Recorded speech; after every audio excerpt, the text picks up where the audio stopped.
Hello guys, അപ്പോൾ എല്ലാവർക്കും നമസ്കാരം. അപ്പോൾ ഞാൻ എന്തേ ട്രേഡ് എടുക്കാൻ പോവാണ്. അപ്പോൾ ഇന്നലെ ഞാൻ ട്രേഡ് എടുത്തപ്പോൾ എനിക്ക് പ്രോഫിറ്റ് ആയിരുന്നു. അപ്പോൾ ഇന്ന് നമുക്ക് എങ്ങനെയാണെന്ന് നോക്കാം. ഞാനിന്ന് എൻട്രി എടുത്തത് റിലയൻസിലാണ്.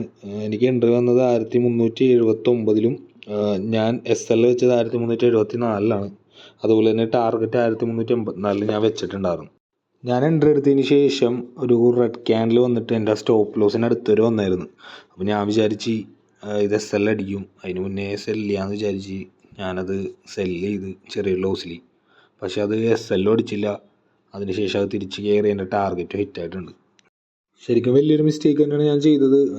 എപ്പോഴും നമ്മൾ ട്രേഡ് എടുക്കുമ്പോൾ സ്റ്റോപ്പ് ലോസിനെ റെസ്പെക്റ്റ് ചെയ്യാൻ ശ്രമിക്കുക. അപ്പോൾ ഈ വീഡിയോ കാണുന്ന ആരെങ്കിലും ഉണ്ടെങ്കിൽ നിങ്ങൾ ട്രേഡ് എടുക്കുകയാണെങ്കിൽ സ്റ്റോപ്പ് ലോസ് വെച്ച് അതിന് മുന്നേ ഒന്നും എക്സിറ്റ് ചെയ്യരുത്. അത് പിന്നെ കയറി ടാർഗറ്റൊക്കെ അടിച്ച് കഴിഞ്ഞാൽ നമുക്ക് ഭയങ്കര വിഷമമായി പോകും. അതുകൊണ്ട് എപ്പോഴും സ്റ്റോപ്പ് ലോസിനെ റെസ്പെക്റ്റ് ചെയ്യുക. അപ്പോൾ ഇന്നത്തെ വീഡിയോ ഇത്രേ ഉള്ളൂ. എൻ്റെ മിസ്റ്റേക്ക് കൊണ്ടാണ് ഇന്ന് ലോസ് ആയത്. ശരിക്കും പ്രോഫിറ്റ് കിട്ടാനുള്ളതായിരുന്നു. ഇനി പറഞ്ഞിട്ട് കാര്യമൊന്നുമില്ല.